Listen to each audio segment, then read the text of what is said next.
Бұл 90-шы жылдары жұрттың бәрі күнкөрістің қамымен базар жағалап кетті. Ақша дейтін ақша жоқ. Көшеде балалар жыл-жылға бөлініп жиі төбелесетін. Шындығында ол кезде көшенің заңы көп нәрсе шешті.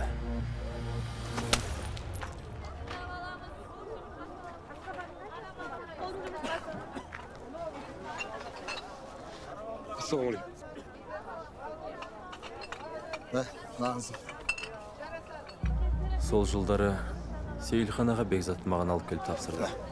Ағаларынан үйренген болу керек, бокстан аздап хабар бар еді. Әйтеуір қатарынан қалмай жаттығып жүрді. Бекзат, қалай? Саудаң жүріп жатыр ма? Қайда, сауда?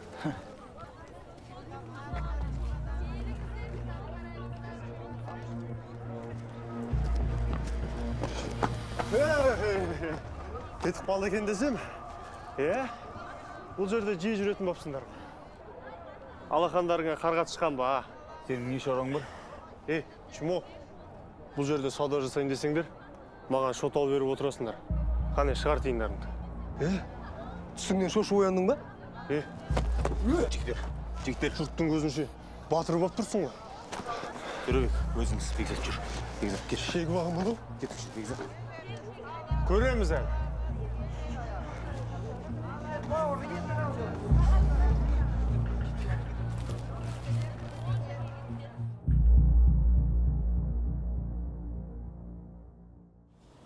Держи.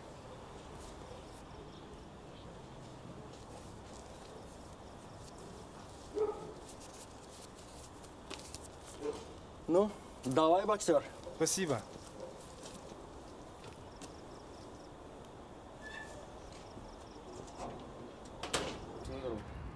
Жақсы, көріп қайтамыз.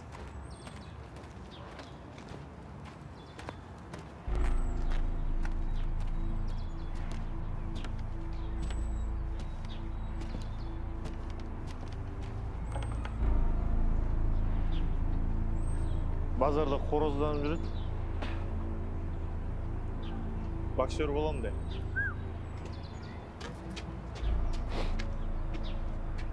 Кешке шақыраны. Қора келді ма, братан?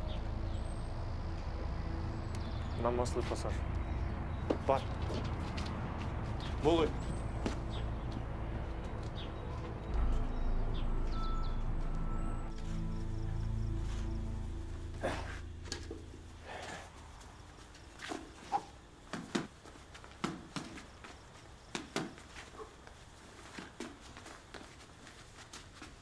Болат, қара.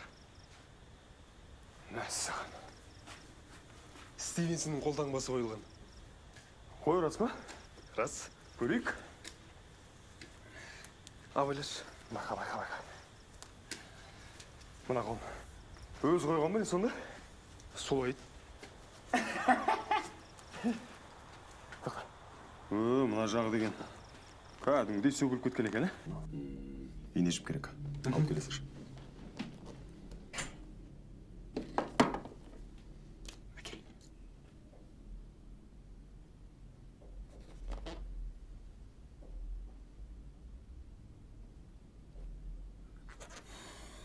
Бекзат, сен мен жасты қолғаптың. Болғарысы үлбіреп, шірей бастаған. Жіп ұстамайды.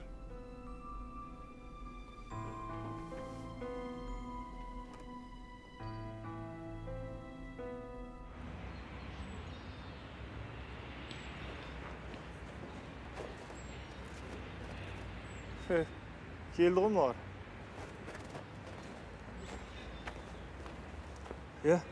Неге шақырдың?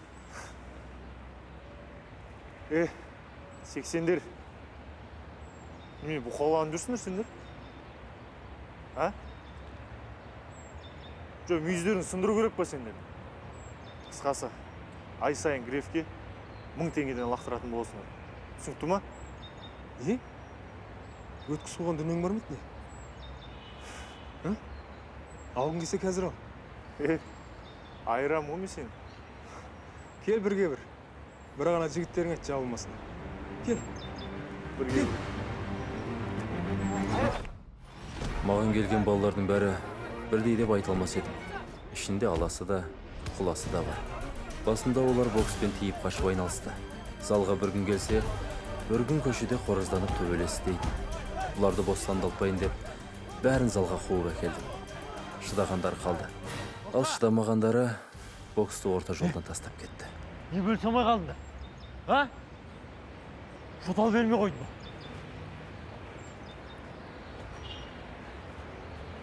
Қора тазалап болған соң, күштерін тасып жаттан маған залға келіңдер. Арам терілерін сол жерде шығарайын. Қайтыңдар үйлеріңе. Қайт!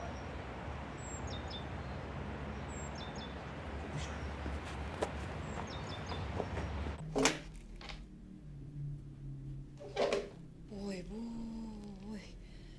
енді қайттым. Мә, балаларың не істегенін көр. Ай, Құдайым-ай. Жыртық қолғапты жама болғандарына қарағанда, етегіңнің былғарысы мықты болған ғой. Кешке дейін құм толы қапты төбештегенен бірдеңе шыға қойса? Баланың бетін қайтармай-ақ қояйық. Көшеге кезіп сандалып жүргеннен жақсы. Мүмкін бір жерден тесіп шығатын шығар. 20 жыл өтті. Серік Қонақбаевтан кейін жарып шыққан қазақты көргенім жоқ. Мүмкін сон чемпионның анасы өзің шығарсың. Олай болса, аузың амай.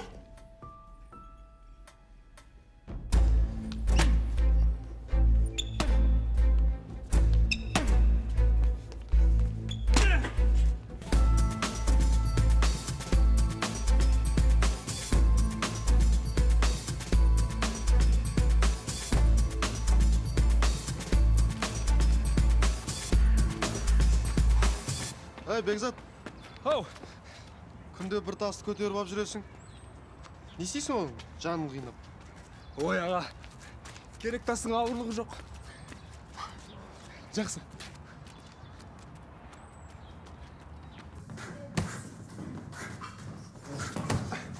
Нокаутсыз бокс бола ма? Қарсыласың сүйшекпен болса.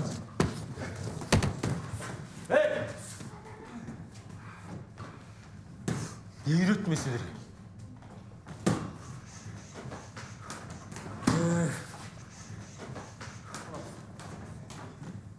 Не болыңдар? Нұрлан, бері келші. Олар отырыңдар. Айта бер. Жағдай бұлай.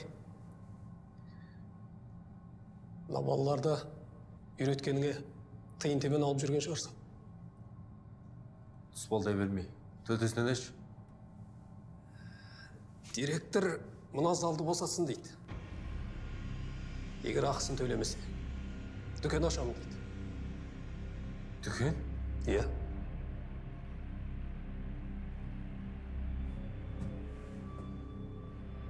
Жарайды. Босат десе босатып берем. Жарайды, жақсы.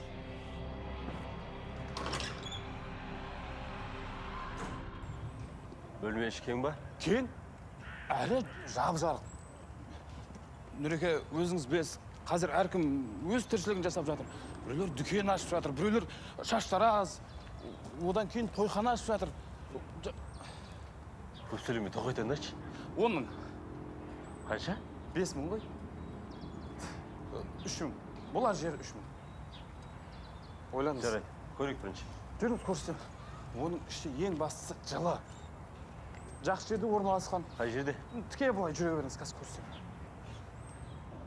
Міне осы. Енді аздап ретке келтіріп алсаңыз, жалпы жақсы ғимарат. Аласыз ба?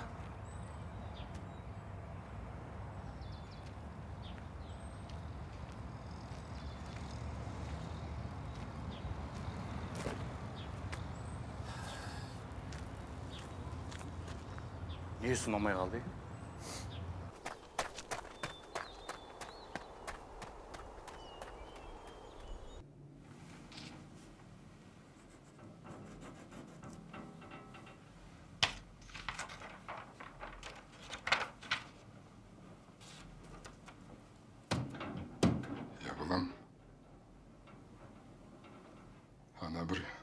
Тасты көтеріп жүгіргенше бір кеп іштен әкелсең үй сау болатын едік қой балам.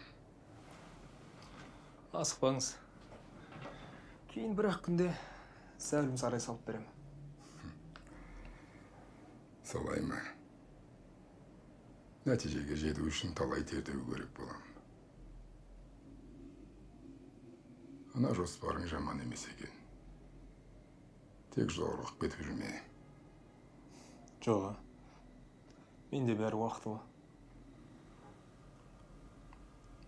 Мақсатқа жету оңай емес. Әл талай алдыңнан кедергілер шығады. Тек не істесең де түбіне дейін жеткіз. Түсіндім. Түсінсең сол, бір қадам артқа шегінсең, екі қадам алдыға аттауға тырыс. Соңына дейін талмай күрес балам.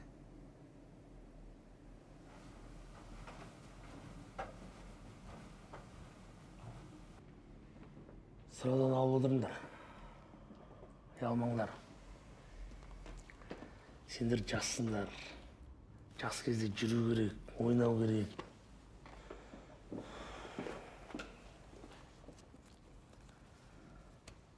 Қалталарыңда ақша болса бәрі болады. Маған қалталарына салып жүріңдер.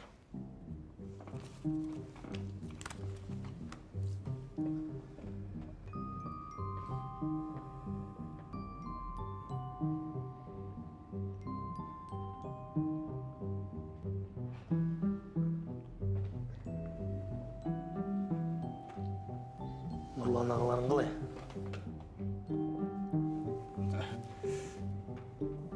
Жақсы. Білген үйретіп жатыр әйтеуір. Жарысқа бардыңдар ма? Қайда жарыс? Рингке де әлі шыққан жоқпыз. Спорт деген жақсы. Бірақ бір мақтау қағаздан басқа түк те бермейді.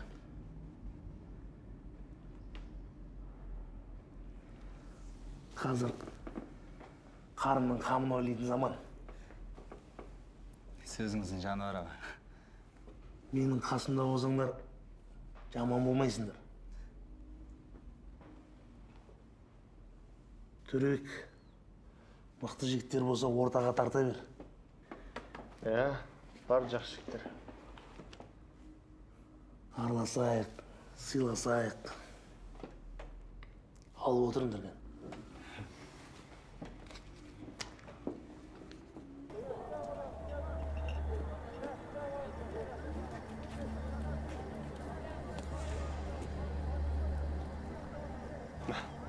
Бәрін әдеттегідей жасаймыз. Ол Сұлтанбек қармаққа іліне қоямын. Ілінбей не болыпты? Ақша десе өледі ол. Барыңдар. Ана ақшаны басқа біреу жымқырып кетіп жүрмесін. Сен екеуін бақылаңдар. Бар.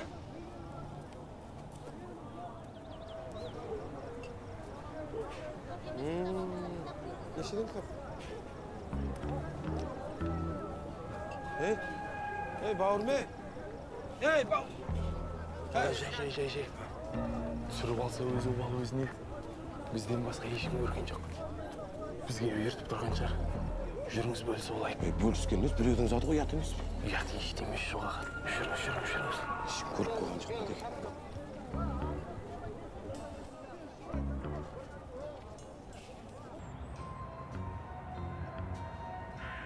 Қалай болды екен, а? Уайымдамаңыз аға, барлық жақсы болады.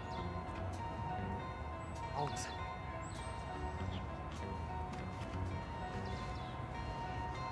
Кешіріңіздер.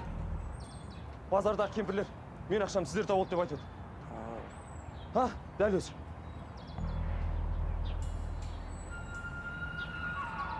Мұнда түгелеміз ғой. Қалай түгілеміз? Тауып алғанымыз болмаса тиіскеніміз жоқ айналайын. Сіздердің ақшаларыңыз көрсем бола ма? Алыңыз. Жоқ, бұл емес. Сіздікі ұсау екен. Сіз кім көрсем бола ма? Өзім ақшам айналайын. Мен өз ақшамды танимын. Менде клиент, жүзсеңгіліктер бар. Я көр.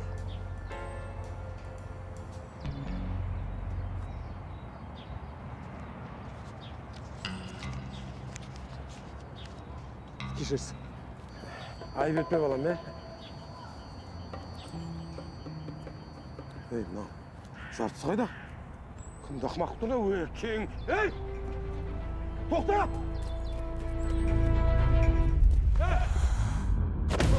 Оған алаяқ!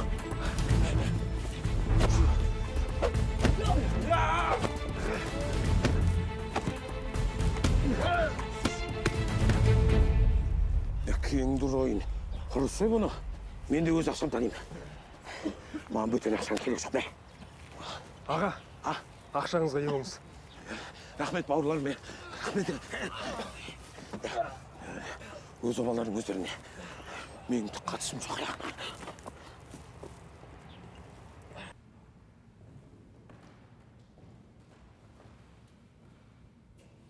Ал, Нұрлан. Барымыз осы.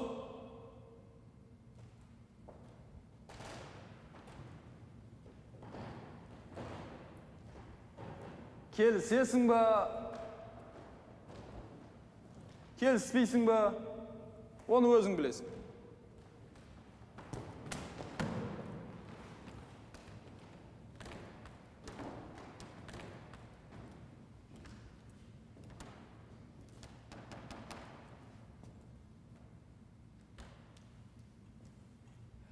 Бағасын бағана өзің айттым. Қалай? Ойландың ба?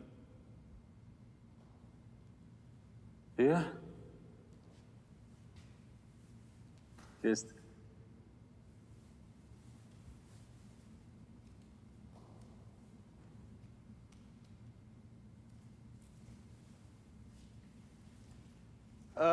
Зал 2 сағат күніге сенікі.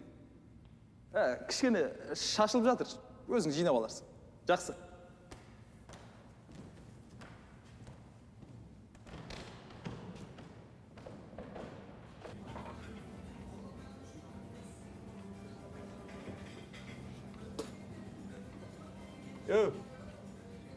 Бергеш пе?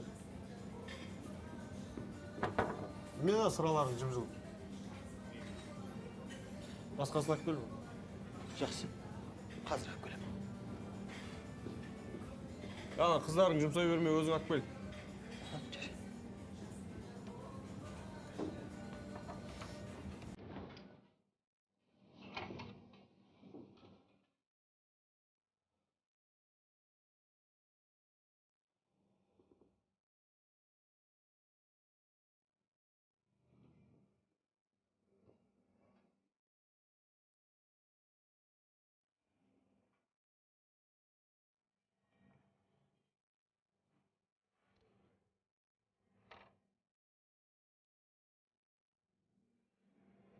Kim олар? Ринг пен көшедегі төбелесті шатастырып жүр олар.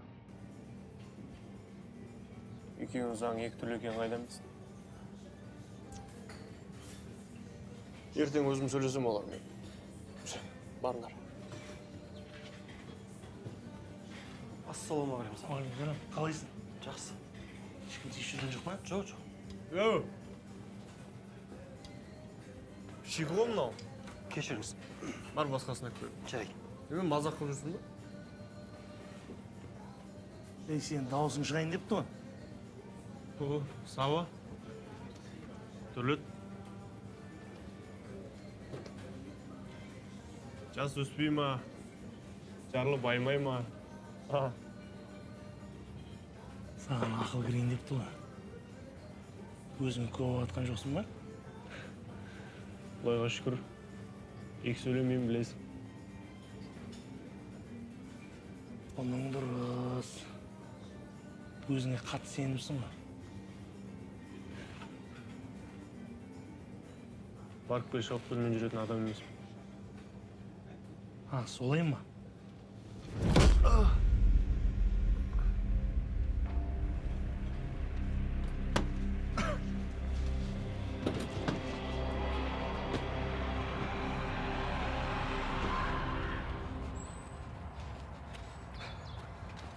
Сәлем. Сәлем. Кімді күттірсің? Ешкімді. Солай ма? Жолымды тосып тұрма десем. Ағам ұйықтап қалып, сиырды табынға қосып жүргем. Сәлеметсіз бе? Сәлеметсіз, мен алайын. Ассалаумағалейкум. Уағалейкум ассалам. Бекзат, қуған жетпейді, бұйырған кетпейді. Құр жүгіре бергенше, ана қызды барып қырғида білмейсің бе? Сонда айту керек па саған? Ой, аға, сізді пойызды ғана аңдей ма десем? Ай, Шіркін ай. Шығыңдар! Пойыз келе жатыр.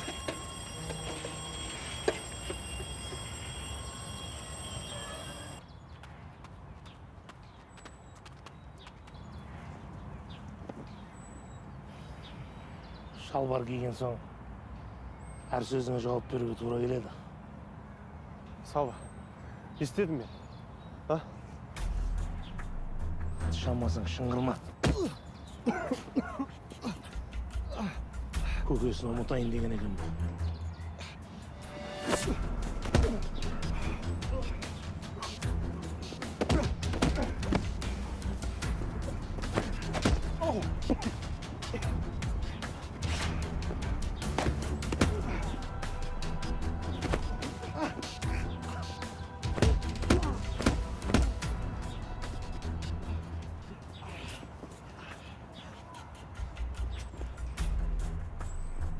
Болашақтан үмітің болса, ойлан таң атқанша.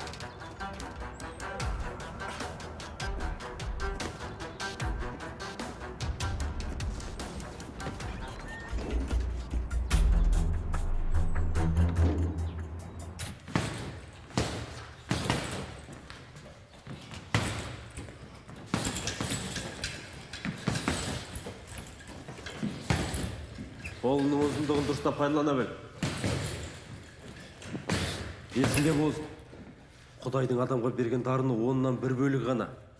Ал қалғаны еңбек. Киіп қашып шынысаң ештеңе шықпайды. Бүгінге жеді. жақсы.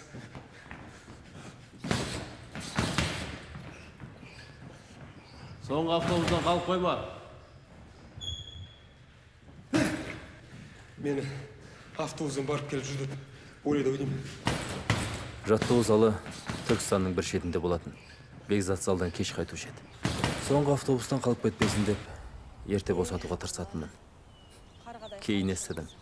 Бекзат үйімен жаттығу залының ортасында күніне 10 шақырымды жаяу жүгіріп келеді екен. Балам-ау, екі өкпеңді тесіп нағып қинап жүрсің өзіңді. Қиналатын түгі жоқ. Күнде жүгір жүрген жер ғой. Балам-ау, осыны қойсан қайтеді. Мынадай уақытта айдалада жүгіріп жүріп, бір күні бірдеңеге ұшырарсың. Анашым алаң болмаңыз. Құдай сақтансын сақтайын дейді. Сақтасын, балам. Жүріңіз.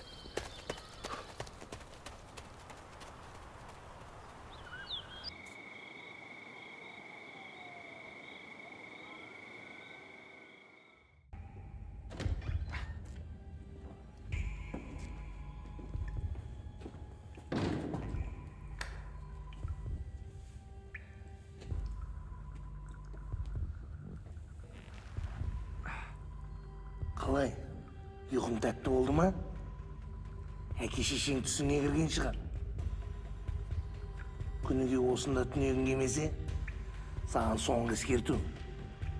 Әр істеген ісіңді, қадамыңды мен біліп отырайын. Түсіндің ма, шақал?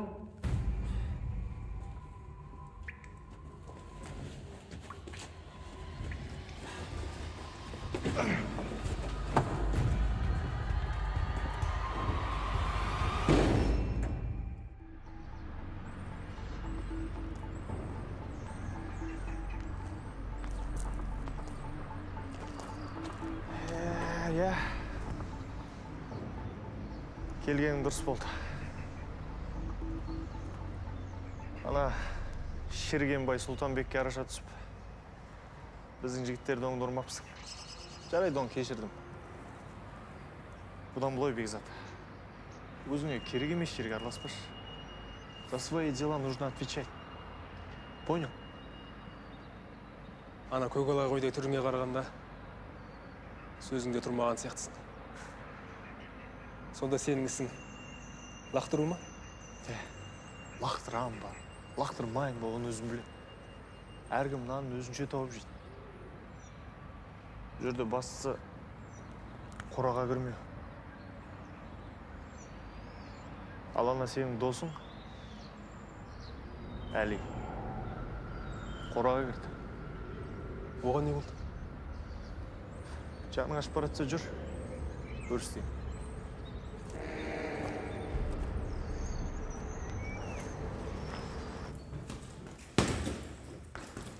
Арман, жиналып жатсыңдар ма? Денелерін қыздыра бендер. Киім ауыстырып келем. Арман. Нұрлан аға. Не болды? Ана жақта Бекзатты біреулер алып кетті. Кім? Білмеймін. Қайда? Сұмын араш жаққа. Арман, жаттығу жалғастыңдар.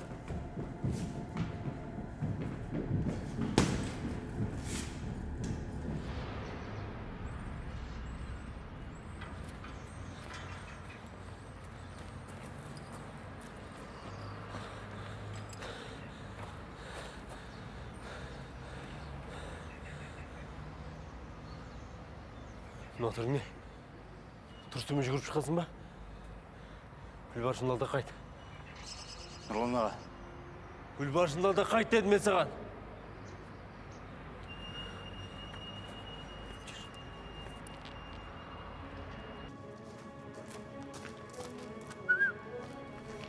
Әли, ал Бекзат. Ұста қолын! Бөлме! Ұста! Арман Берғаның бокс екен ғой!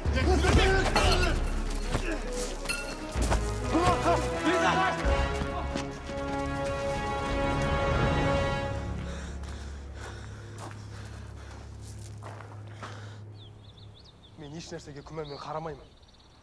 Кейде досың дұшпанға, дұшпаның досыңа айналады. Менің қанымды қайнататын сатып кету. Жігіттің басынан не бір күндер өтеді. Оның бәрімен тайтыласа берсең, түбі жоқ тұңғиыққа батып кетесің.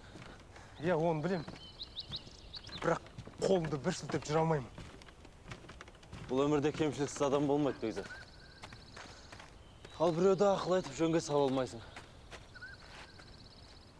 Басқа теген соң түсінетін түсінеді.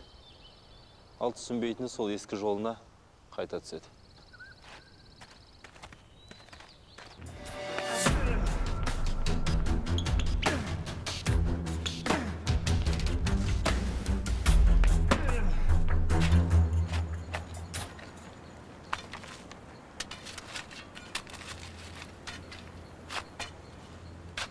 Қайсыңдар жігіттер? Не жүрсің? Шөтікке қойға келдің бе? Арман, оттамашы. Әтеңнің. Қойыңдар. Бекзат, жарысқа барады екенсің. На, жолыңа. Менен. От души.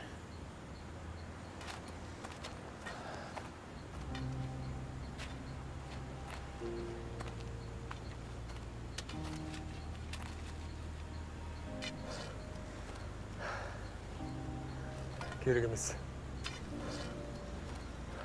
Әжеңе апарып бер.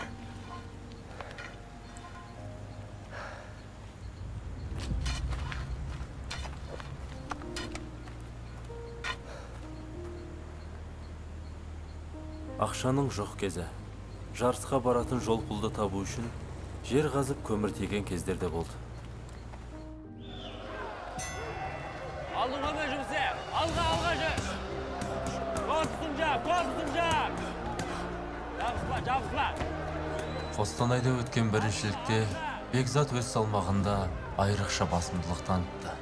Сол кездегі ұлттық құраманың жасөспірімдер арасындағы бас бапкері Анатолий Визрякин бізді байқап көз салып кетсе керек.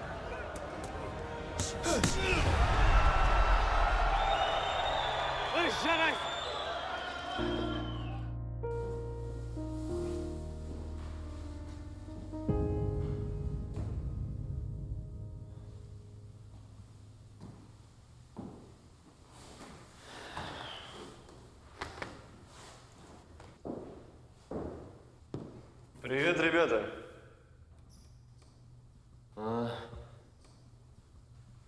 Анатолий Петрович.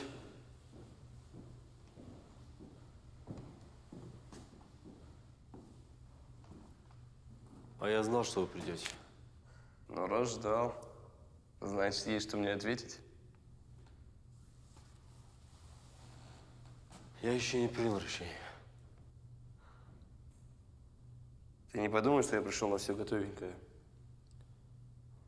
Я понимаю, воспитать бойца дело сложное. У парня большое будущее. И ты об этом знаешь.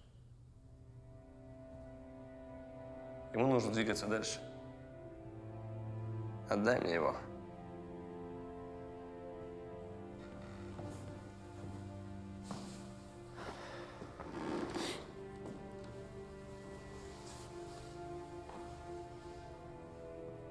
Анатолий Петрович, я связан по рукам.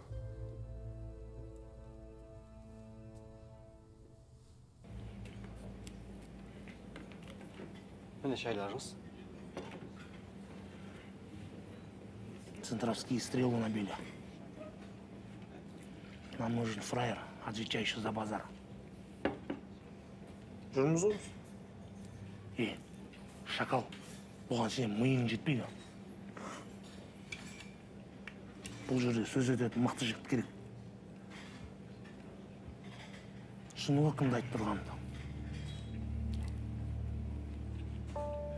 Ол келіспесе. Оның жаны жерін білетін сияқтымын. Маған апар, өз түсінеді.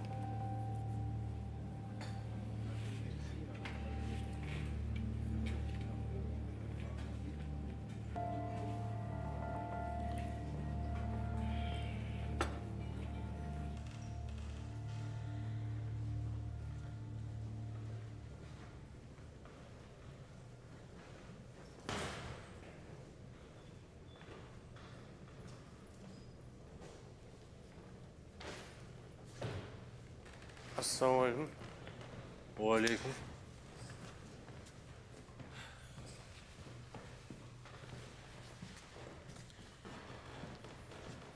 Қайта кіредесті қатты жаппады екен. Не күн туды бастарыңа? Мынау сабаның сәлемі. Шаруа бар дейма. Жарайды.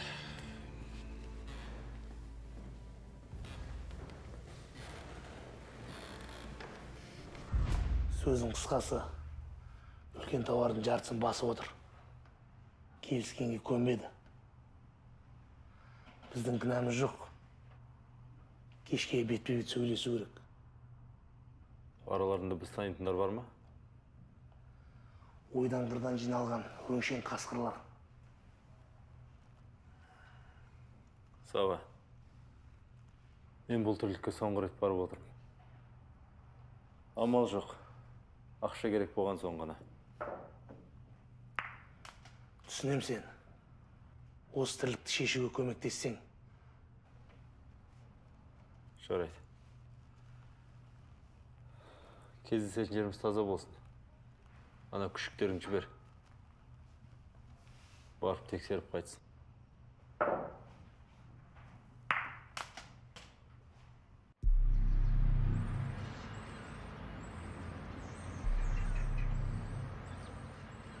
Я Нұреке. Естуімше, шаруалардан тыс қалып, спортқа қайтып оралыпсың. Көшеге башаңғы жүреміз. Дұрыс. Балалармен де біреу айналысу керек шығар. Шәкірт дайындап жүр екенсің. Чемпион болады дей ме? Оны уақыт көрсетеді. Көп сөйлемеске көшейік. Тоқетерін айт. Сен сыйлағаннан келіп тұрмын. Жарайды. 50-де 50 болсын. Оңтүстікке баратын жолды өздерің қадағалаңдар. Біз солтүстікті.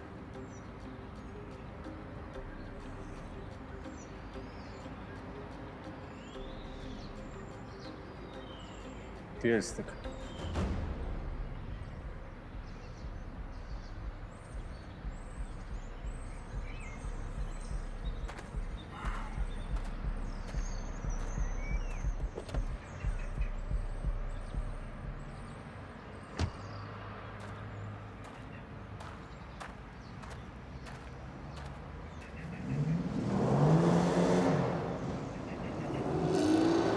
Сау. Бәрі шешілген сияқты.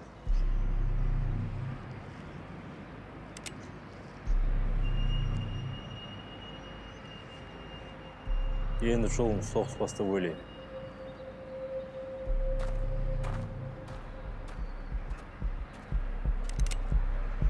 Мен де солай ойлаймын. Саба! Кетіп отырыңдар! Отыр дед! Отыр!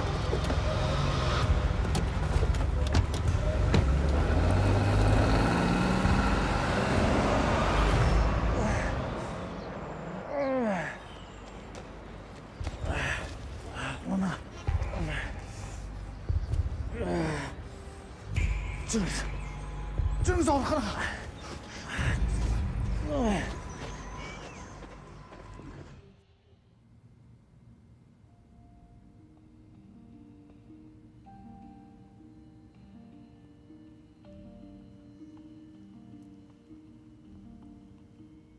Оқ жалап өтіпті. Әжем жараңызды тазалап таңып қойды. Жігіттер, бұл өмірде ешкімге сенуші болмаңдар. Тек өздеріңе ғана сеніңдер. Бекзат, бойыңда Құдайдың берген дарыны бар. Соны дұрыстап пайдалана біл. Оқысты тастаушы болма. Жарай ма?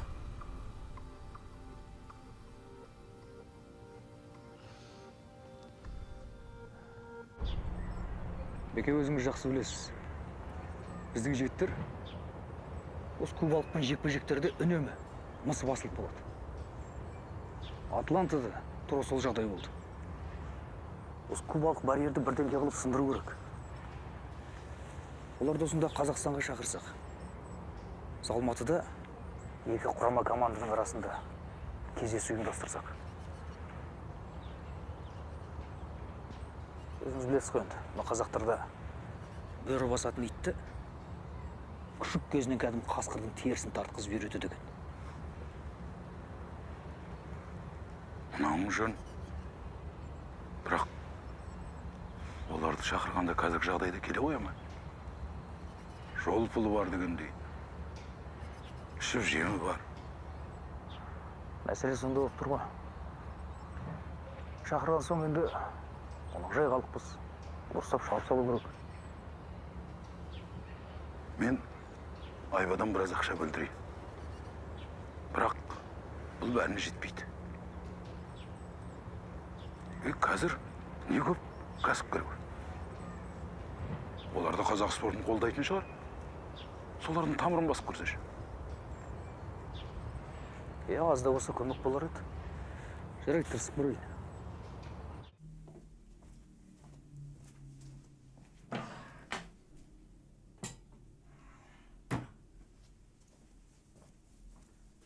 Жеңеше, сәлеметсіз. Нұрлан, кел. Төрлетіңдер. Сейілхан аға, ассалаумағалейкум. Нұрлан, уағалейкум ассалам. Алейкум ассалам. Жоғары шықыңыздар.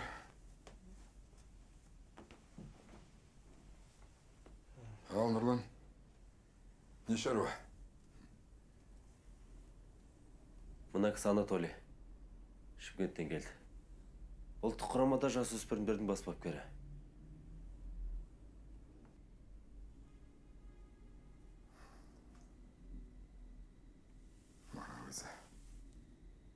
Нұрланжан, баланы саған тапсырғанда ет сенікі, сүйегі менікі деп едім. Да вы не переживайте так. Парень у вас способный. Того и гляди, в сборную попадет. Баланы бағын байламай қаға. Барсын.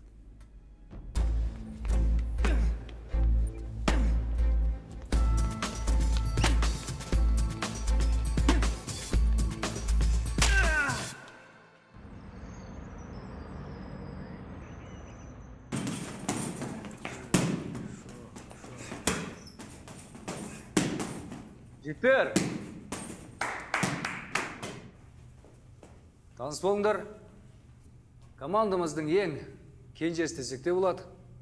Бекзат Саттарханов. Ал, жақынырақ таныс.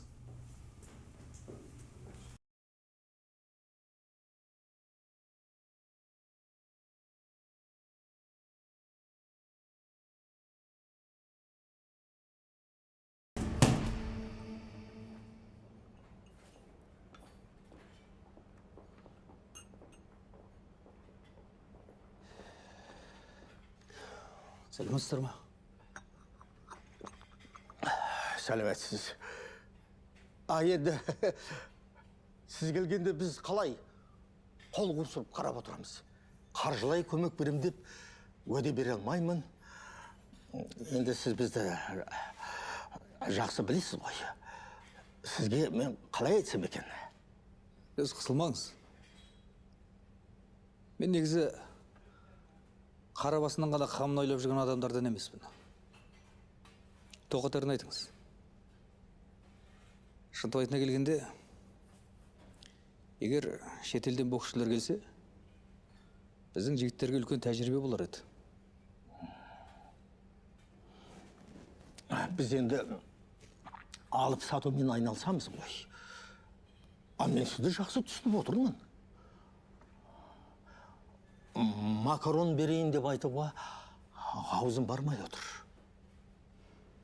Неге олай дейсіз?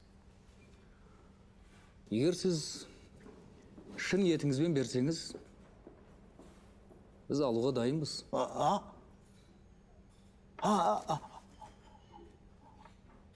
Ыңғайсыз болса да айтайын, сол өнімді беруге мен дайынмын. Ағасы, біздің дәл қазір осылай қиналып жүргеніміз, ертең күндері тарих беттеріне жазылады. Тарих?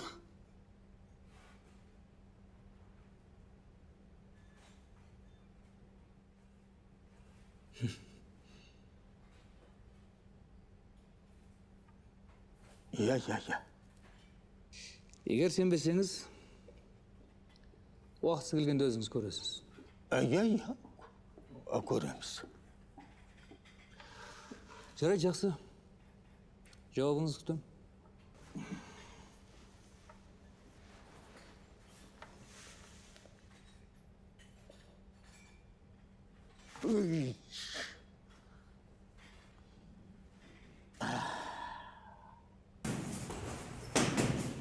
Орлы! Работаем!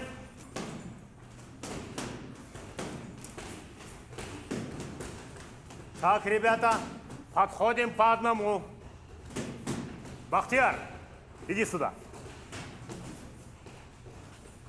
Как самочувствие? Хорошо.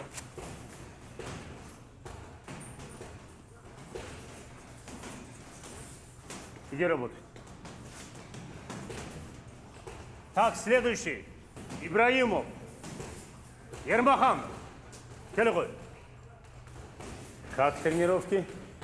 Жақсы, рахмет. Дұрыс болды ма бәрі? Бәрі дұрыс. Ертең жарыс. Қыздарға бармаңдар. Жақсы. Сатарханов. Бекзат. Сатарханов, потом зайдешь ко мне.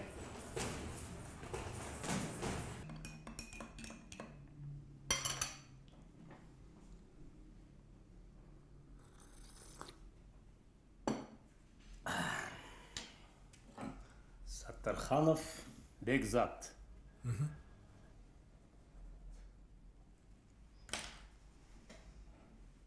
Ну, как тренировки, Бекзат?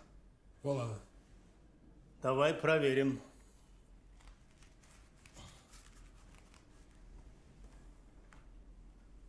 Посмотрим, как у тебя давление.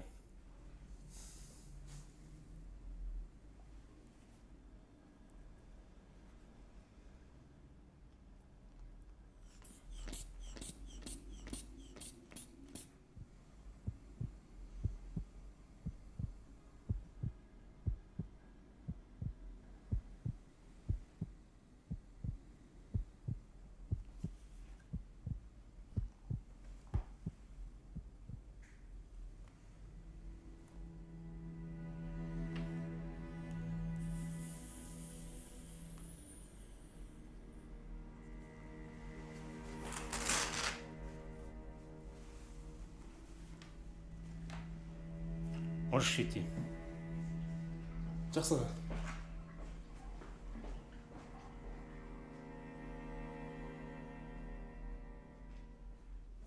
Анатолий, можно тебя? Да? Нагрузка вроде была хорошая, а пульс в норме. Как будто он с кровати только встал. А такое бывает? Бывает, но очень редко. Ну, не знаю, может быть, твой аппарат неправильно показывает. Может быть. Давай еще раз проверим. Пойдем проверим. Пошли.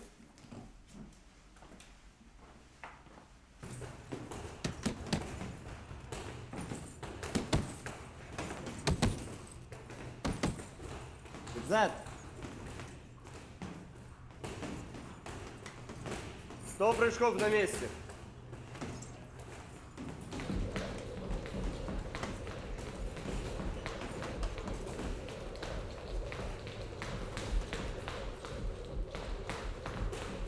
Стоп!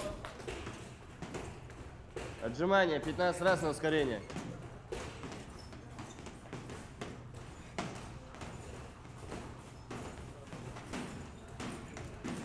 Стоп! Идем. Правой, правой, работай хорошо.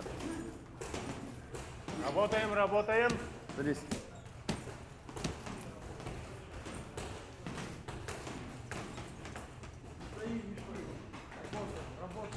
Ну, Исук, что там?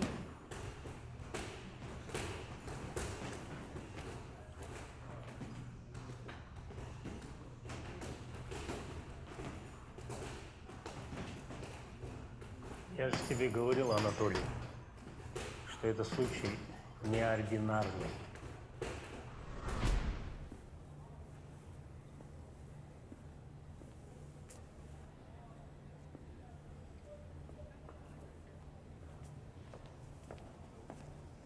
Сәлеметсіз бе?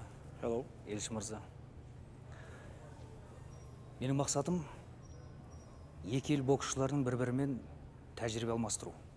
Our goal is the exchange of experience between the sportsmen of two countries. I understand. We have to think about it. Мен сізді түсіндім, бұл ойланатын мәселе. Біз кубалық боксшылар құрамасымен хат алмастық. Олар қарсы емес, тек келіп кетуіне кішкене былай ықпал жасасаңыздар. We wrote over the Cuba team. They don't mind it. We would like you to help a little with their arrival. It is not easy question to make a deal. Бұл ауызек шешілетін мәселе емес. Солай ма? Yes. Жарайды. Айтпақшы, кешіріңіз. Сіз мына суретке бір үңіліп көріңізші. Теофил Стивенсон? Yeah. He is a legend in our country. Do you know him? Әрине. Are you kidding? Ол менің досым. Мен оны қонаққа шақырсам деп. He is my close friend. I think we have meet later. Бұл мәселені шешуге тырысамын. Рахмет. Көргеніме қуаныштымын. Thank you. Елші мырза. See you later. Сау болыңыз.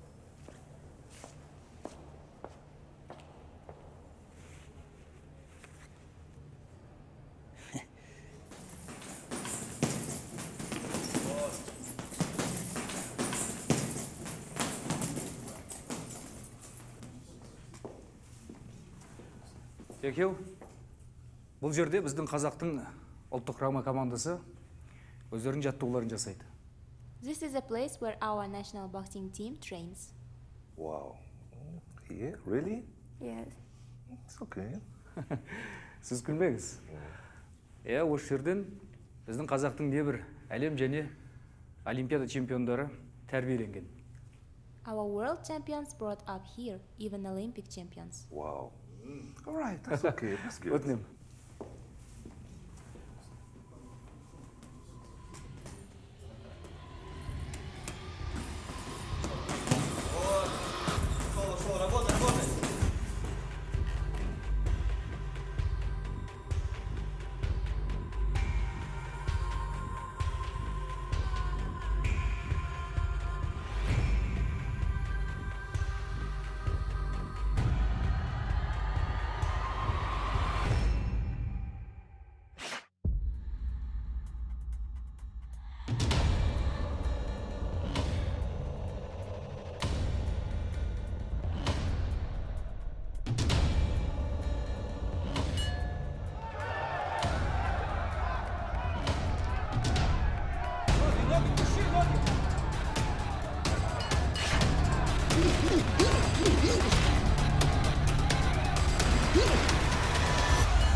Жылдам екенсің. Ана қарсыластың басын айналдырдың. Дұрыс. Жарайсың.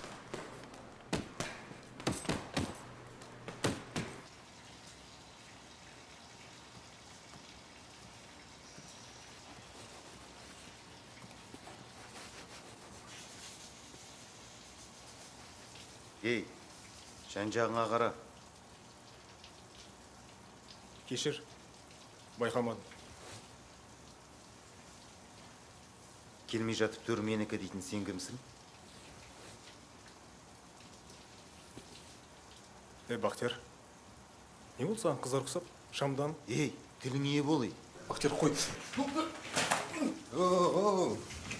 Жынсыздар ма сен? А?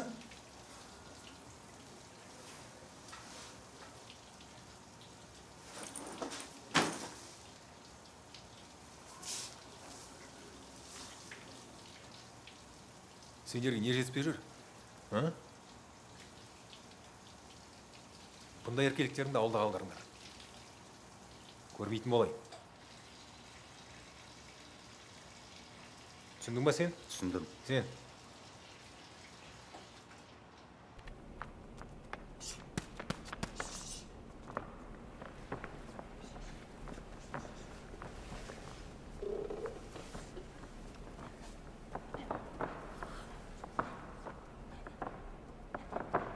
Ну чё, давайте советоваться. Кого повезем в Испанию? Ваше предложение? Думаю, Бахтияра Тлегенова надо брать.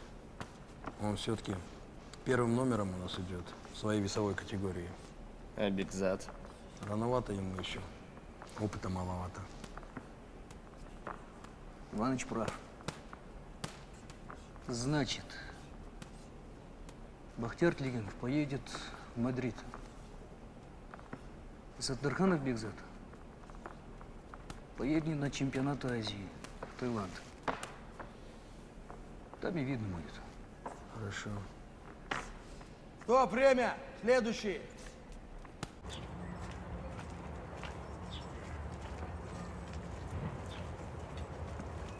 Ей, сен қайда жиналдың? Түсінбедім. Қайда жиналдыңыз? Отырыңдар кетті. Ескертпеген екен ғой. Біз келгенше жаттығу залын күзете тұруыңа тура келеді. Бақтияр, есіңде болсын. Мен сен ешқашан бәсекелескен емеспін. Ей, әліңе қара, бала.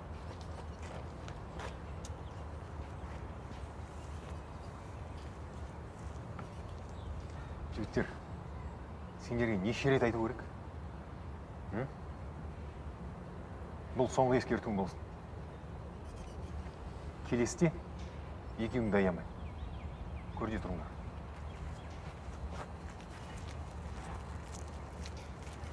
Бекзат. Біз екеуміз сосын жақсылап отырып сөйлесеміз. Керек ме? Анатолий, объясни ситуацию. Кет.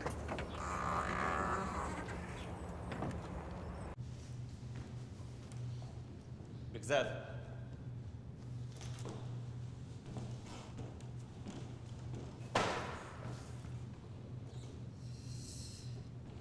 Бекзат, это спорт.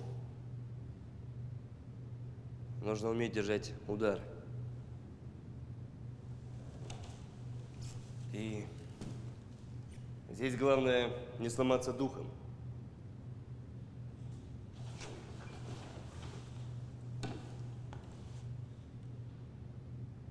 До свидания.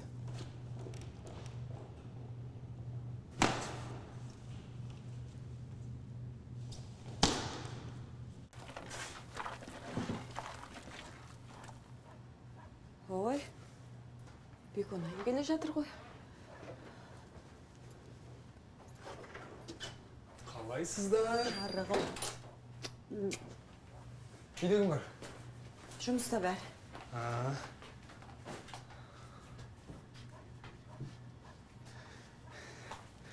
Жүдеп кеткенсің ба? Бәрі жақсы. Бір-екі күн демалыс берген. Ауылдың балаларына базарлығым да бар.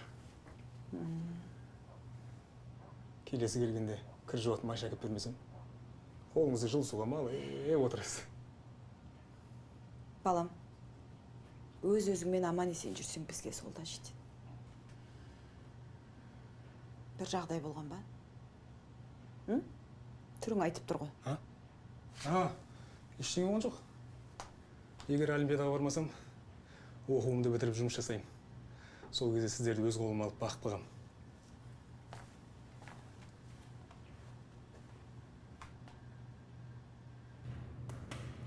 Бекзат құрамада жүрген кезде, демалыс кезінде Түркістанға келіп тұрады. Адамды орта тәрбиелейді деген рас екен. Құрамадағы өңшең қошқарлардың арасында піскенін байқадым. Иә, қалайсың? Жақсы.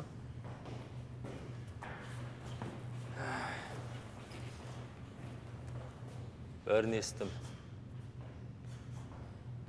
Өмір болған соң бәрі болады. Сенің бокстың нағыз қайнаған ортасында жүргеніңе мен қуаныштымын. Кім біледі, мұнда қалсаң менің күйімді кешіп, шырмауыққа оралып қаласың ба? Лажы болса қайтып барғаның дұрыс. Соңғы кездері көп нәрсеге көзім жетті. Бірақ әлі күнге дейін сізден сұрауға батылым бармай жүрген бір жайтты білгім келеді. Сен оны білмеуші ме едің?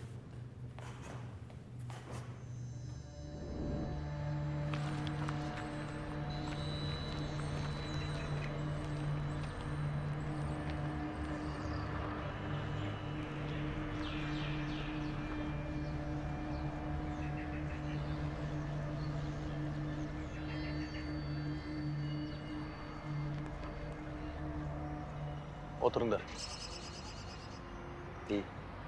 Пацаны, заман өзгерді. Кеңес үкіметі жоқ. Бірақ тегін жатқан дүниеде жоқ. Бұл жерге кім көрінгенің баса көктеп кіруіне жол бермейді. Не? Атаңнан қалған бет? Бізде өз еншіміз алғымыз келеді.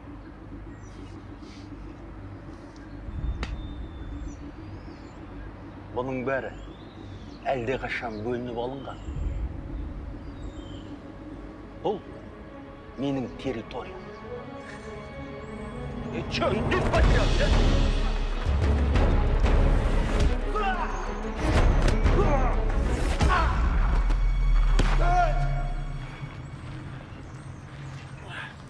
күшік, енді көзіме көрінетін болсаң, құлағымды кесіп, енді салып жіберем.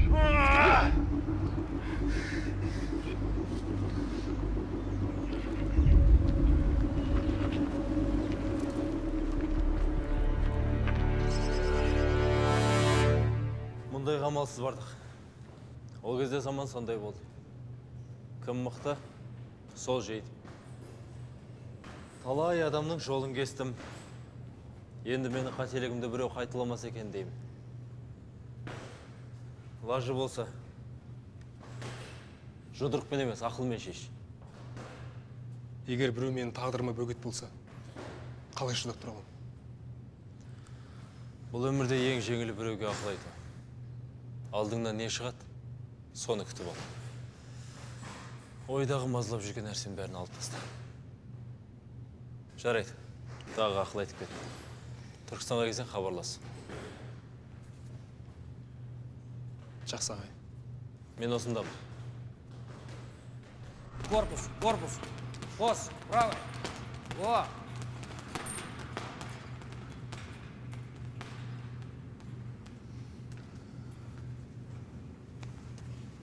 Ассалаумағалейкум. Қалай? Сен әлі ренжуді сияқтысың ба? Бәйгенің атын тұсап ұстаса, ұқсау болмайын ма? Солай ма? Дертім құсалықты. Бұлай олза дайындал. Жақында Ташкентке жүреміз. Бұл анамна чемпионат емес. Олимпиадаға лицензия ұтып алуға үлкен мүмкіндік бар. Ташкент? Иә. Шынымен мені жібересіздер ме? Рано радуешься. Ты еще должен доказать, что твое место в сборной. Жұмысқа берсін. Анатолий. Ассалаумағалейкум. Қалай.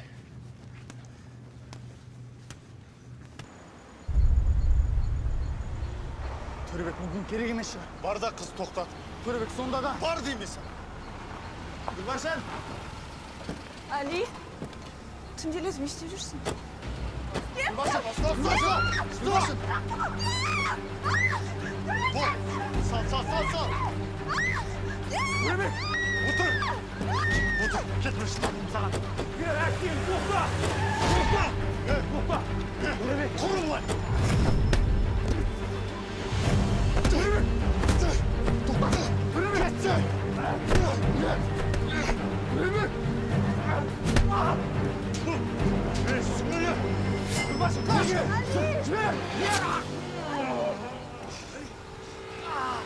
Төребек, не істедің?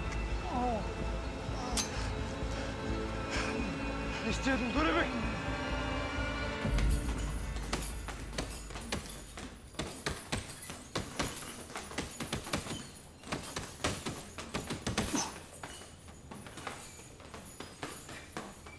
Мұхтархан, көкпар тартып беліңе әбден жаттыққан. Бәрі соққы жүрмейсің. Сен салмағыңда жекпе-жекті бір-ақ өлмей шешуге болады. Міне былай, қазақша құлақ шекеден. Марат, баршы. Маған ақыл үйретемді, тақыма түсіп кетерсің. Ой. Работай! Работай! Жиров у меня пахал как лошадь. Будь как Жиров. Я не Жиров. Я Саттарханов. Малой, как зовут? Гена. Как? Гена Головкин.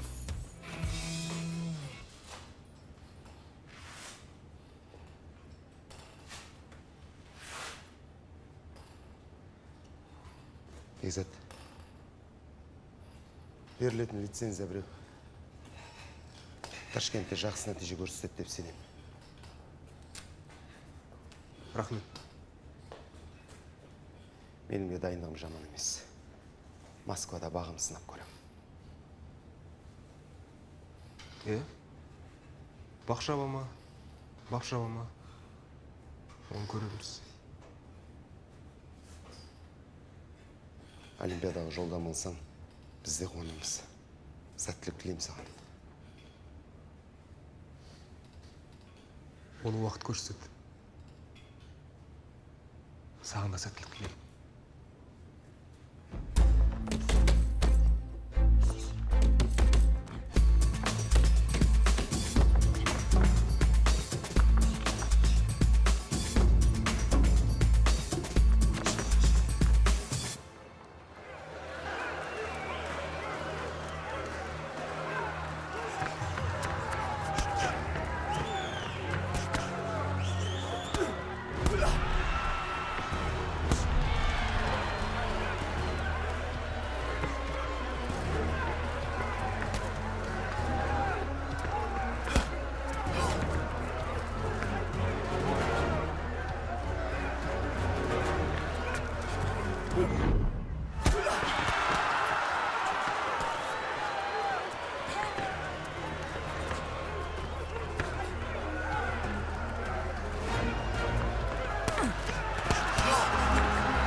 бастысы Олимпиадаға жолдама алдық.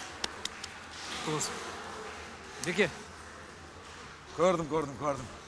Жарайсың. Жақсы жұмыс істедің. Әділетсіз болды. Рингке қайтадан шығып дәлелдеуге дайынмын. Сен бұл осы мінезіңді Сиднейде көрсет. Мойныңа үлкен жүк түсті. Жарайсыңдар.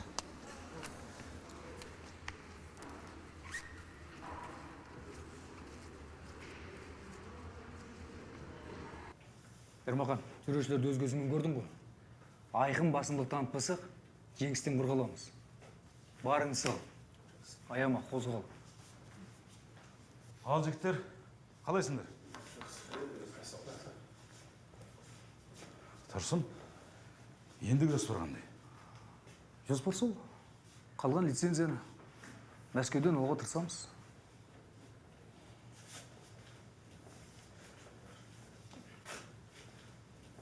Сен ана Бақтияр тілегеніп қойды. Елдің намысы үшін бәріне көнуге тура келеді. Сен неге Бекзат барады деп сағысынып қалып жүрмесін. Сен аны құрмадан алыстатпа. Ол өзі талант жігіт. Білем ғой, әрине.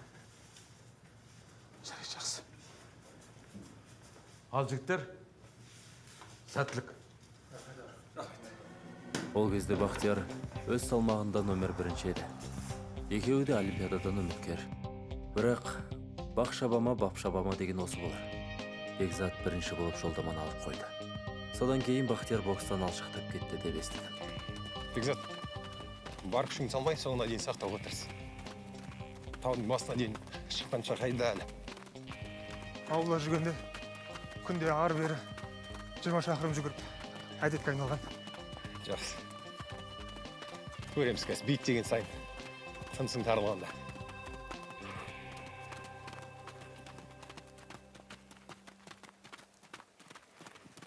Көшеде ана кетір. Стая волков. Не сглазить бы. Где есть победитель, там есть побежденный.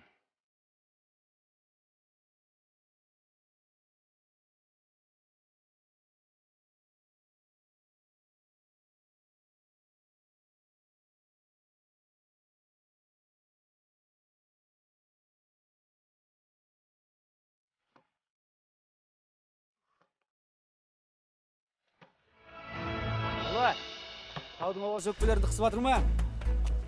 Есесінде ертең Сиднейге барғанда мұхиттың ауасы мен өкпелерін беймарал жұмыс істейтін болады. Қимылда. Бір жерінде екінші мотор бар қойдың. Өшпетті.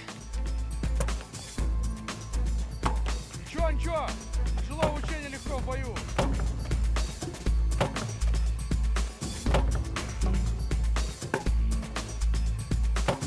Отдышались.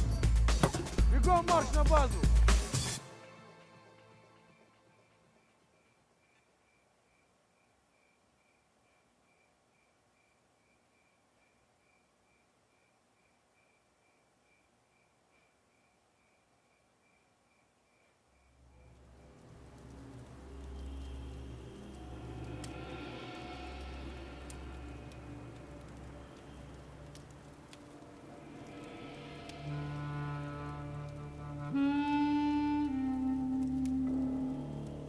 Балам,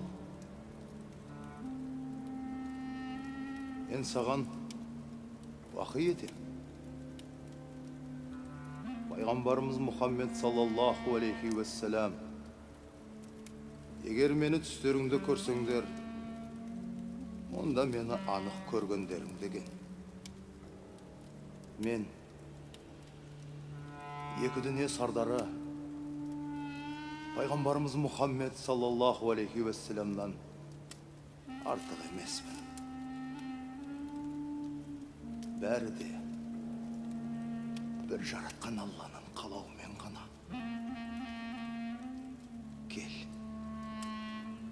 Кел балам.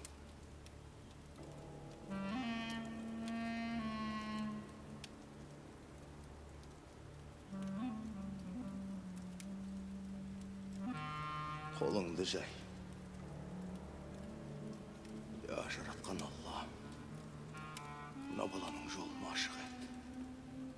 Өзің жар бола көр. Әумин.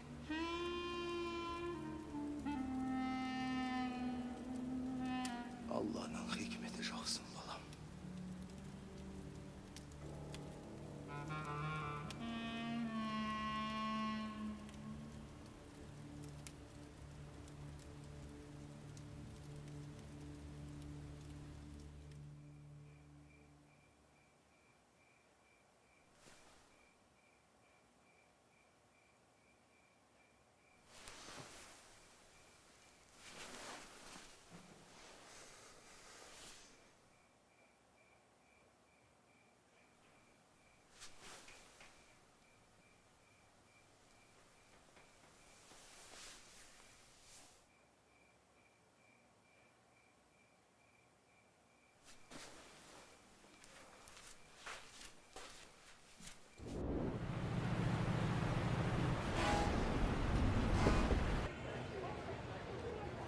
Міне, жердің түбіне де келдік.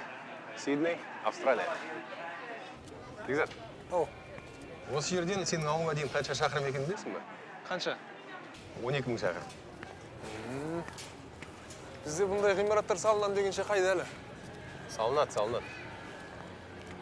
Біздің астанамыз ертең Сиднейден асып кетпесе, кем болмас. Түркістанда да салынатын шығар онда? Сен Түркістанның облыс орталығы да болмайды. Олай болса Түркістанның атын ол жақта шығарып кетемін. Түркістан ғана емес, бүкіл Қазақстанның атын шығарам де. Жүрістерің жайлы ғой. Ауыздарың ашылып, ауылдан келгендерді көрсетіп қоймай, бұлай қалталарыңа ие болыңдар.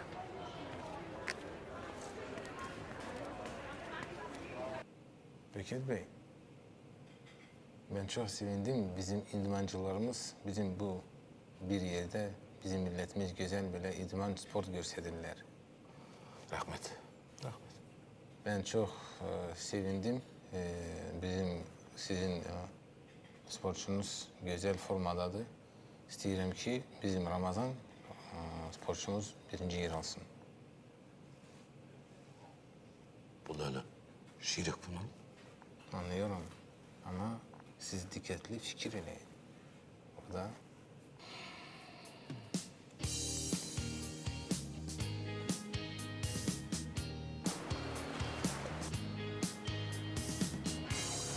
Қозғаламыз, жүгір.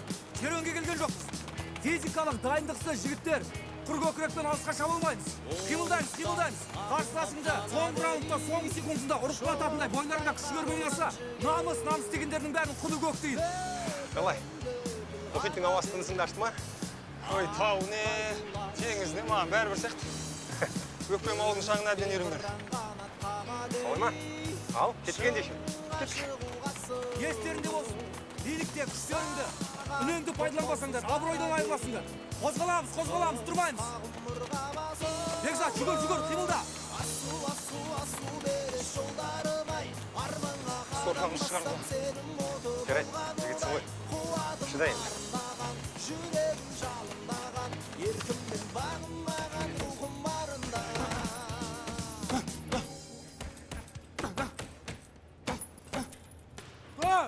А сегодня все. В душе на ужин.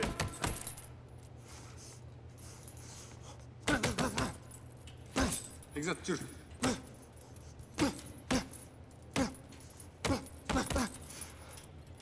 Ермахан аға, Полянеде сіз сияқты солағай. Сізбен кішкене спарринг жасасам бола ма? Тырс-тырстерің тамады жүрген әрбір жолыңда Қоймайсың сен. сынба өз қолыңда арман кірпік қағады асау жүрегім Көрдің ма? Ең бастысы бауырында бады. Одан алдың қолымен жұлқы ұрып, сола қарай қозғалды. Асу бері жолдарым-ай арманға қанамасам сенім моды болған одай қуатым арнаған жүрегім жалынаған еркіме бағынбаған рухым барында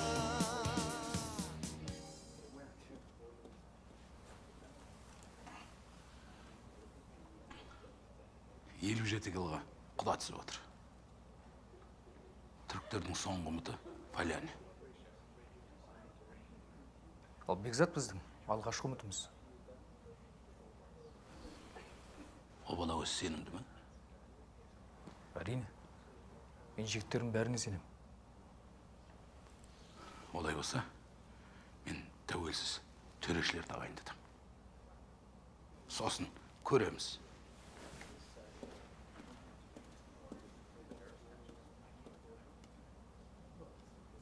Ал балалар басталды не?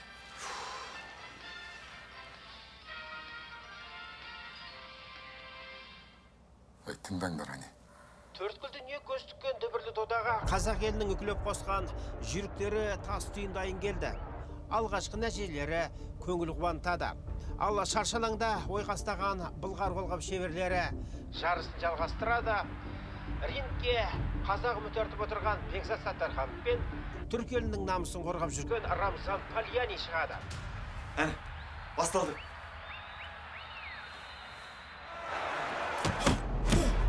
Құдайым-ау, анау қаршадай балаға өгіздей біреуді шығарып қойған несі? Бұл енді бокс қой. Сен сол жаққа төреші қылып жібере көріп еді. Давай, работай, работай! Держи защиту! Держи защиту! Қолды көтер, алсаса, жіберме жақын.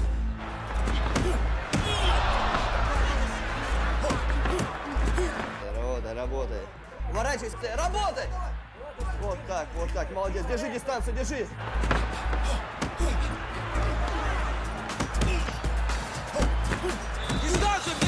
Дистанцию держи! Вот, входи!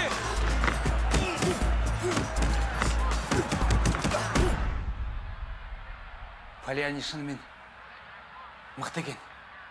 Әрине, алтыннан үміткердің бірі. Бекзаттың ең басты қарсыласы осы. Егер осыдан аман есен өтіп кетсе, әрі қарай жеңіл болады. Бекзатымыздан мықты. Міне, жарайсың Бекзат.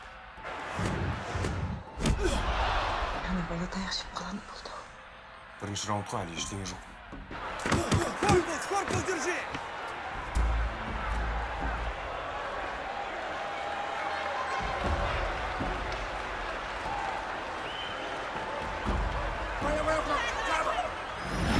Ты сюда пришел золото брать, а не игры играть. Понял? Бір қадам артқа шегінсең, екі қадам алдыға аттауға тырыс. Соңына дейін талмай күрес балам. Да, бәрі жақсы. Араға шықсақ та. Дистанцию работает, дистанцию, понимаешь? Передней рукой, передней. Аяқты қос тағда кішкене, корпус. Екінші номер жұмыс, осы стильмен. Давай. Еще.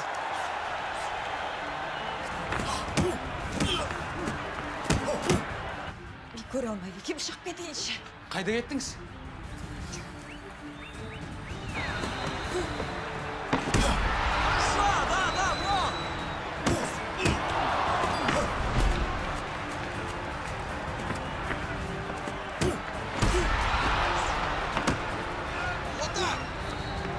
Вторым работать, вторым! По корпусу, понял? Бекзат, давай, Саттархан. Вот так его! Ай, молодец!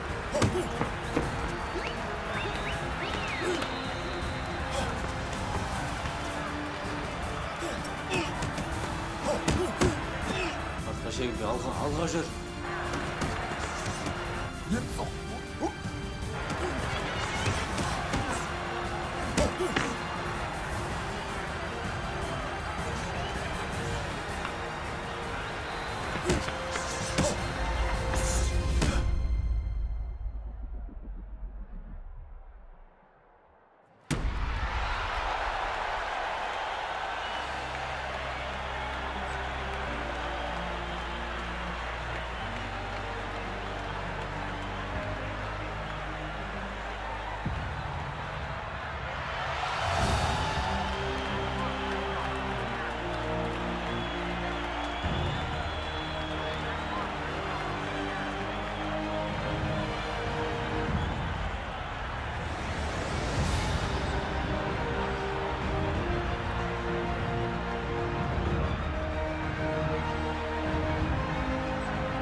тақымымызды қысып тықыршып отыр едік.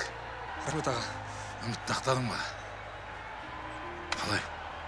Финалға жақындады ғой деймін, Беке, қуаны басып қоя бер. Бұл салмақта әлі мықты жігіттер бар. Жарайды.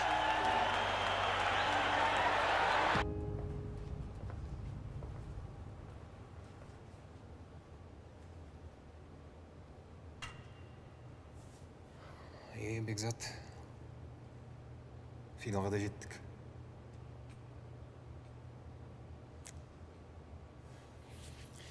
Қуарыз жай қарсылас емес. Онымен екінші нөмірде жұмыс істесең, осал тұсын бірден білесің. Ермахан аға, бір бұйымтайым бар еді. Сіз жеребе бойынша көк бұрыштан шығады екенсіз. Ана қызыл майкаңызды финалға ырымдап киіп шықсам. О, қызыл майкам теңнен келеді ғой. Қалай киесің? Ештен кетпейді. Жақсы, кие ғой. Бірақ бірінші орын алатын бол. Майкам ұят болып қалмасын.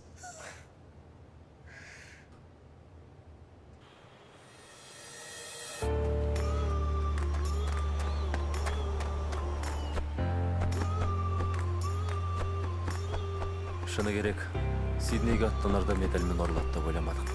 Бірақ екі көзіміз төрт болып, экраннан Бекзаттың әр қадамын бақылап отырдық.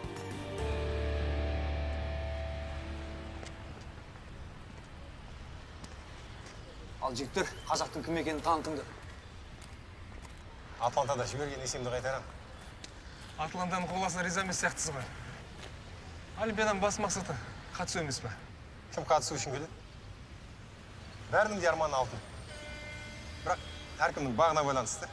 Ана Болатты екі олимпиадада қатарынан күміс алды деп ешкім сөкпес. Ал кейбір жекпе-жектер финалдан да артық. Өз басым алтыннан басқа медаль көріп тұрған жоқпын. Құрамаға келгенім кеше ғана. Кім біледі? Қазақтың бірнеше дүркін олимпиада чемпионы сен шығарсың. Несі бар? Бағың мен бағың бірге жанса бәрі мүмкін. Ал қазақтар, ал күтіп қалды. Ауызбен бәрін қираттыңдар. Енді осыны іспен дәлелдеу керек. Кет. Мұхтархан, тез етсеңдерші. Финалда 4 жігітіміз бар. Үмітіміз бар. Рахмет. Рахмет. Сау болыңыз. Бекет аға, Қазақстанға қоңырау шалсам бола ма? Амангелді Сейітхановтың нөмірін теріп беріңізші. Досыңыз ғой.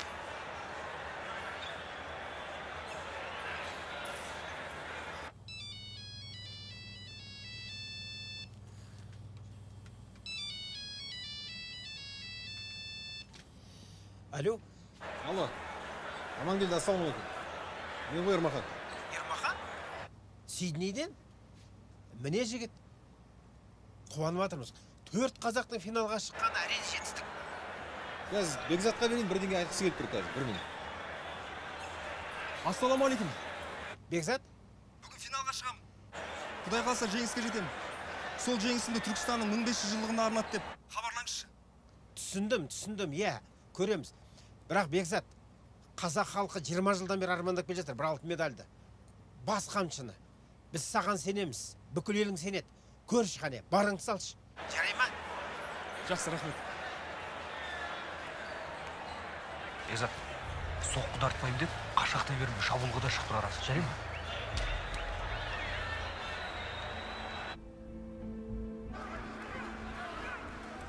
Аса қамқор ерекше мейірімді жаратушы ең. Көзің жар бола көрі. Работа. Понял?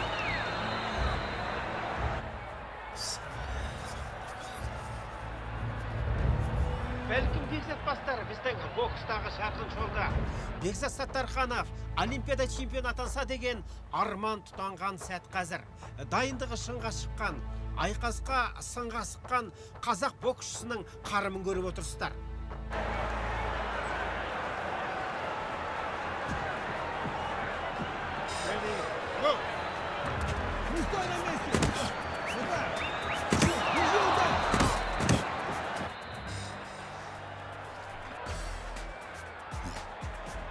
солай.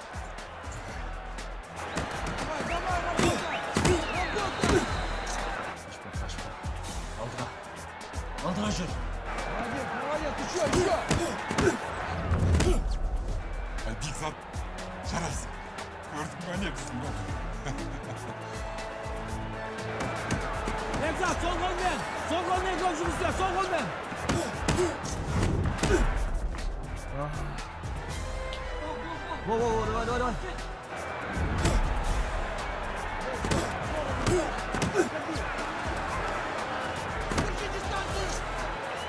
Ноги, корпус, плечи!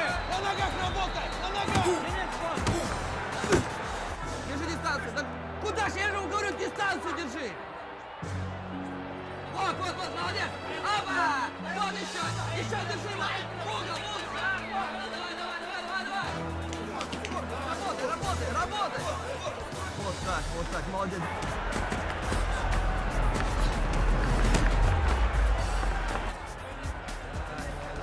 Вот, Садарканов!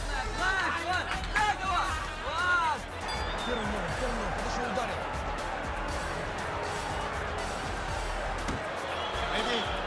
Ready.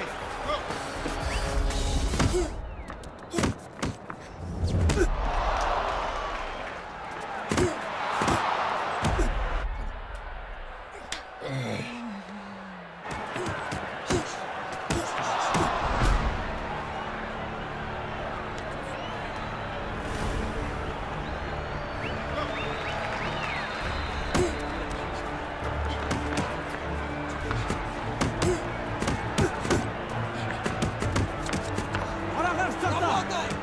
Дистанцию держи! Асып, жақындатпа өзіңе.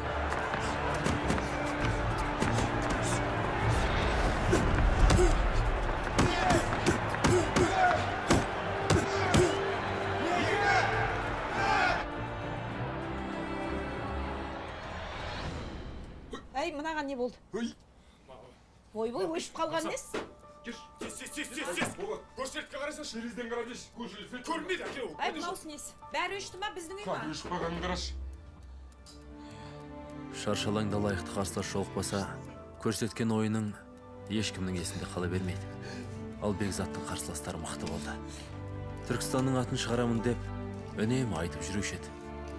Ол сол сөзінде тұрды.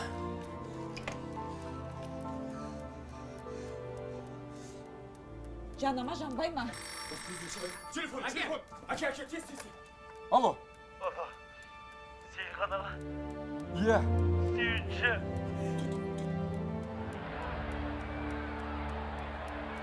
Құдайым ау!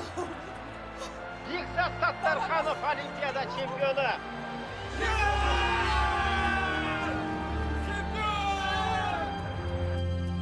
Қуан қазақ, ол осы жеңісін өзі туып өскен қасиетті мекен киелі өлке Түркістанның мерейтойына арнап отыр. Иә, тарихи сәт. 1980 жылы Мәскеу Олимпиадасында грек-рим күресінің шебері, ол кезде классикалық күрес аталатын Жақсылық Үшкемпіров қазақ жастарына үлгі көрсетіп, алтын медаль алса, сол кезде бесігінде тербеліп жатқан Бекзат Саттарханов араға аттай 20 жыл салып, міне сол жетістікті қайталап, егемен елге, тәуелсіз Қазақстанға қоржынына алтын медаль салып отыр. Сол кезде әкешесі армандаған шығар. Шіркін-ай, біздің қазақтың спортында да осындай бір жетістік болса деп. Бірақ сол кезде олар сезген жоқ. Бесікте тербеліп жатқан Сәби Бекзаттың 20 жылдан кейін атой салатынына, ол жасалатынына құтты болсын. Бүгін тойлайтын күн қазақ.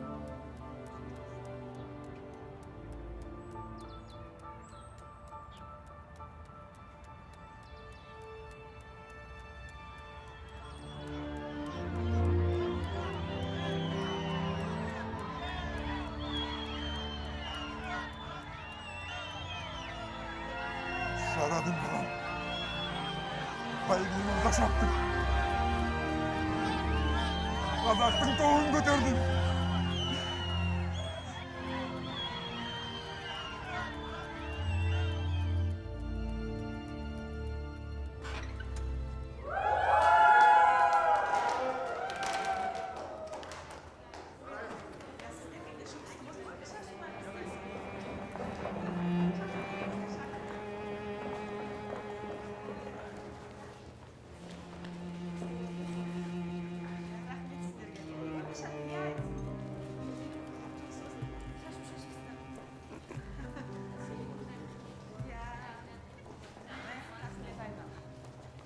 жеңісің құтты болсын. Рахмет. Уайымдама, әлі аяққа тұрып кетесің. Мен сені Мәскеуге алып барып емдетемін.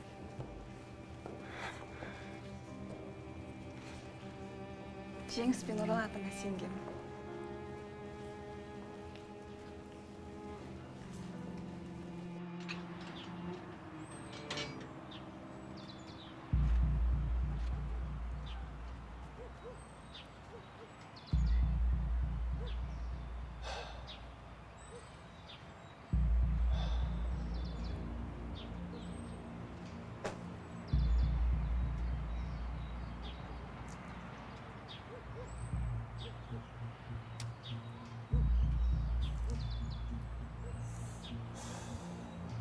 Өмірдің өзі жеңіс пен жеңілістен тұрмайды.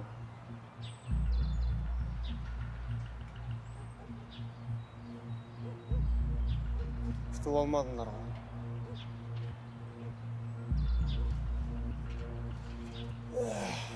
Ұмытайын деген екенсіңдер.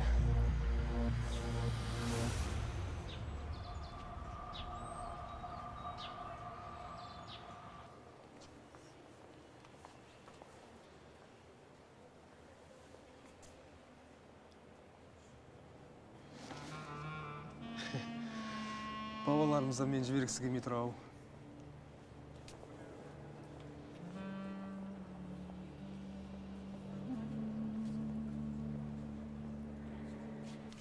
Сол жерді алып таста, тастарды. Я думаю, со следующей недели надо увеличить нагрузки. Айтпаса су ақпай қалар көктемде сосын. А то что-то как-то слабовато. Соны алсаң болды. Я с тобой согласен, Иваныч. Содан кейін кетесің. Старый приятель. Мәке, ассалаумалейкум. Уалейкумассалам. Қалыңыз қалай? Жақсы. Өткендегі берген көмегіңізге рахмет. Біраз жетістіктерге жетіп жатырмыз. Солай ма? Жігіттердің ортасынан біраз чемпиондар шығып жатыр. Чемпиондар деймісің? Иә. Мен өзімді сыйлағаннан кейін бермедім. Шынымды айтсам өз басыма сенген жоқпын. Сену керек, Мәке, сену керек. Сенімсіз тек шайтан ғана. Жақсы.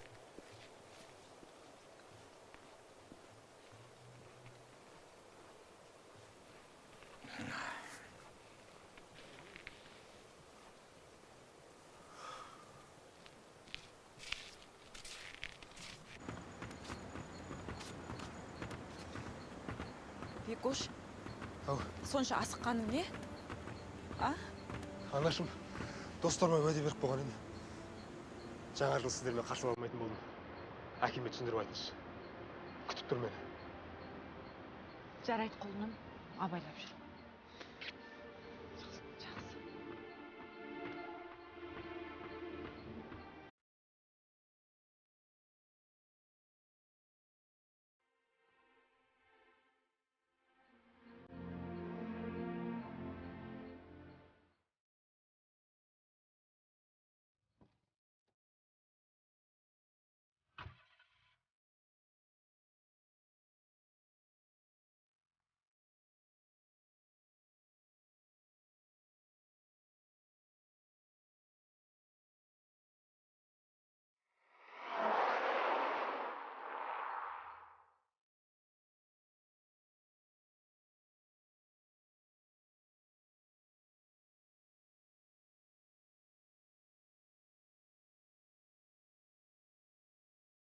Болат, төбеге шықшы.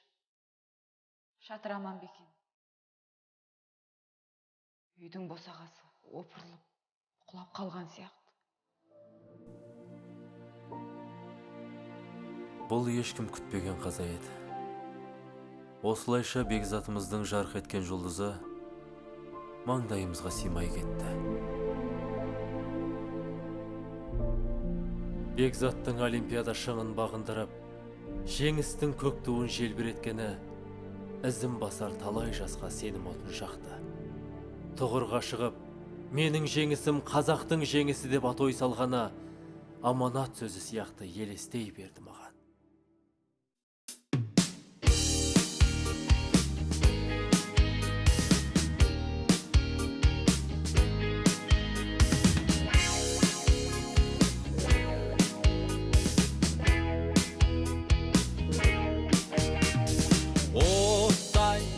жамандап